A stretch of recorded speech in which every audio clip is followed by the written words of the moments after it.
Baik, Assalamualaikum warahmatullahi wabarakatuh. Sebelumnya, perkenalkan nama saya Zaini Rahman Sidik dengan NIM 19030560023. Sini akan menjelaskan tentang peran sistem IT atau digital dalam logistik peternakan di Indonesia. Kemudian kita harus tahu nih tentang Master Plan atau Percepatan Perluasan Pembangunan Ekonomi Indonesia atau disingkat MP3EI, yaitu yang pertama, koridor Sumatera ini menjadi sentra produksi dan pengolahan hasil bumi dan lumbung energi nasional. Kemudian masuk ke koridor Kalimantan, menjadi pusat produksi dan pengolahan hasil tambang dan lumbung energi nasional.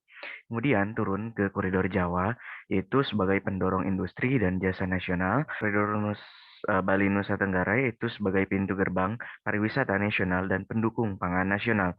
Kemudian untuk koridor Sulawesi, ini menjadi pusat produksi dan pengolahan hasil pertanian, perkebunan, dan perikanan nasional karena ditunjang dengan sumber daya alam yang tersedia di Sulawesi. Untuk koridor Papua sendiri, itu sebagai pengolahan sumber daya alam dan sumber air yang melimpah dan sumber daya manusia yang sejahtera. Nah, jika ini terlaksana, maka pembangunan ekonomi Indonesia ini menjadi sangat baik dan dapat meningkatkan strata kehidupan sosial dari masyarakat itu sendiri. Kemudian, di sini ada persoalan logistik peternakan Indonesia yang meliputi tentang sistem makro logistik, pemasok, pengecer atau pasar, modal transportasi, kemudian darat dan laut, kemudian sistem informasi dan regulasi. Nah, untuk sistem makro logistik itu sendiri itu potensi persoalannya itu biaya logistik yang tinggi yang berdampak terhadap harga dan daya saing komoditas, kemudian risiko kelangkaan di wilayah tertentu, kemudian risiko fluktuasi harga. Untuk pemasok sendiri itu risiko kesehatan hewannya, kemudian kehalalan hewannya itu sendiri. Kemudian untuk pengecer, nah untuk pengecer sendiri itu risiko keamanan dagingnya, kemudian kualitas daging. Ada transportasi darat itu meliputi kapasitas kecil berdampak ke biaya satuan yang tinggi, kemudian risiko terhadap keselamatan hewan itu dapat terjadi luka ataupun cedera, stres pada hewan pada saat pendistribusian atau pada saat transportasi melalui darat. Kemudian untuk laut sendiri itu kapasitas kecil itu berdampak pada biaya satuan yang tinggi. Soalnya transportasi laut itu memerlukan biaya yang lebih besar. Kemudian fasilitas bongkar muat belum memadai, beresiko terhadap keselamatan hewan yang dapat menyebabkan luka ataupun stres ataupun cedera pada hewan itu sendiri. Ke sistem informasi, untuk potensi persoalannya itu resiko kelangkaan di wilayah tertentu, kemudian fluktuasi harga, resiko disparitas harga. Kemudian untuk regulasi sendiri hampir sama, cuma dengan sistem informasi, cuma ditambah dengan risiko keberlanjutannya. Seperti itu. Sehingga untuk meminimalisir tentang persoalan-persoalan logistik ini, kita perlu adanya solusi gitu untuk menangani masalah hal tersebut. Nah, untuk solusinya sendiri, saya menawarkan itu tentang web bank data ternak.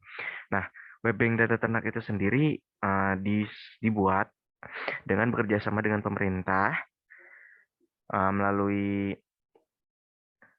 Dirjen Pertanian, Peternakan, dan uh, dinas dinas terkait seperti itu. Kemudian yaitu bekerja sama dengan pemerintah tersendiri itu sehingga dapat meningkatkan update data.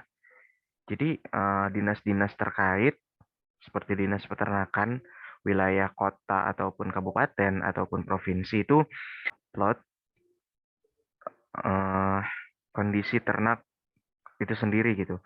Itu meliputi tentang isu-isu peternakan sendiri, kemudian kebutuhan daging yang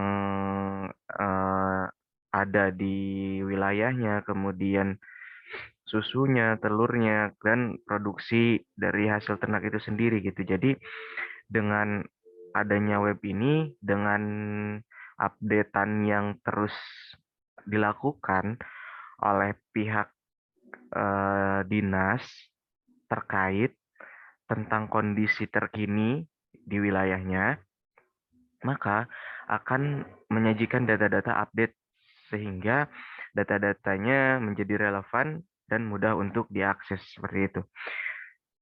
Nah, untuk koneksi dengan berbagai aplikasi ternak pendukung juga itu meningkatkan optimalisasi dari web ini sehingga berbagai updatean informasi yang ada pada aplikasi-aplikasi pendukung itu juga menjadi sebuah referensi tersendiri gitu. Sehingga pembaca ataupun eh, akademisi yang mencari tentang informasi tentang peternakan itu tidak sulit untuk menemukan data-data peternakan yang valid dan relevan. Nextnya, nah ini bank data ternaknya itu maksudnya tentang data kelahiran ternak, kemudian data medis ternak, recording, status perjalanan ternak, kondisi ternak, kualitas daging yang dihasilkan oleh ternak itu sendiri. Untuk data kelahiran ternak, jadi setiap ternak yang lahir itu langsung didata, baik itu oleh peternak sendiri maupun oleh dinas-dinas terkait seperti itu. Jadi dari peternak rakyat itu melaporkan ke dinas sehingga pihak dinas itu uh, mendata beberapa ternak yang lahir, kemudian bagaimana data medis dari ternak yang dipelihara di suatu wilayah, kemudian recordingnya, silsilahnya, sehingga ketika recording kemudian silsilah ini tertata dengan rapi, maka kasus inbreeding itu juga dapat ditekan seperti itu sehingga kasus inbreedingnya tidak terus meningkat. Selain itu juga data medis ternak itu juga berpengaruh terhadap uh, kondisi kesehatan ternak itu sendiri. Status perjalanannya yang terpantau, kemudian kondisi ternak yang terus dilihat, kemudian kualitas sehingga berpengaruh pada kualitas daging yang dihasilkan. Jika semua aspek ini terpenuhi dan terkontrol, maka produksi daging di Indonesia ini sudah tentu memiliki kualitas yang sangat baik dan memiliki kualitas yang eh, layak untuk dikonsumsi dan memiliki grade A ke atas seperti itu. Kemudian di sini bank data ternak ini terkoneksi dengan aplikasi-aplikasi. Nah, aplikasi-aplikasi ini mungkin teman-teman yang lain ada yang menyarankan tentang aplikasi pengontrol kesehatan, aplikasi recording, aplikasi pengawas transportasi, dan aplikasi pengawasan teknologi hasil ternak itu sendiri. Nah, itu terkoneksi dengan web bank data tersebut. Jadi bank data ini menjadi server utama daripada aplikasi-aplikasi yang ada sehingga dapat diakses dengan mudah itu di platform ataupun bisa ke depannya ini juga bank data ternak bisa berbentuk aplikasi seperti itu. Jadi aplikasi-aplikasi yang lain terinduk pada bank data peternakan ini seperti itu. Nah, apa sih fungsinya bank data ini?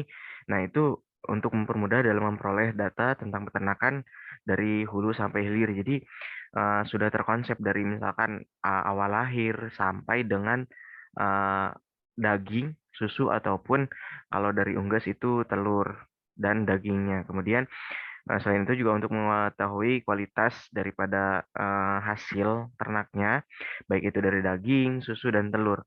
Nah, outputnya itu hasil ternak ini sendiri, baik daging, susu ataupun telur, memiliki sebuah barcode ataupun data yang ada pada data peternakan ini. Misalkan pada daging memiliki barcode uh, ataupun data yang dapat di-scan ataupun dapat dicari di bank data ini.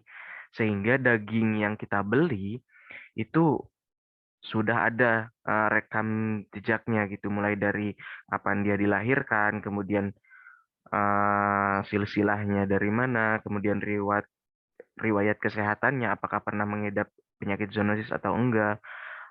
Nah, itu tuh, dapat kita ketahui dengan, kita melihat daripada barcode ataupun kode dari, kemasan dagingnya, kemudian kita akses dari bank data peternakan ini, jadi semuanya keluar seperti itu. Jadi, konsumen itu dapat mengetahui produk yang dikonsumsinya apakah benar-benar aman ataupun, benar-benar sehat untuk dikonsumsi, seperti itu. Jadi, sangat urgent sekali untuk ditingkatkan ataupun diberlakukan, tentang bank data peternakan ini. Karena untuk memperbaiki kualitas konsumsi masyarakat, kemudian untuk mengontrol daripada segi, eee, pemasaran dan, logistik dari peternakan itu sendiri. Terima kasih atas perhatiannya. Mohon maaf jika ada kata-kata yang kurang berkenan. Wabillahi taufiq wal hidayah. Wassalamualaikum warahmatullahi wabarakatuh.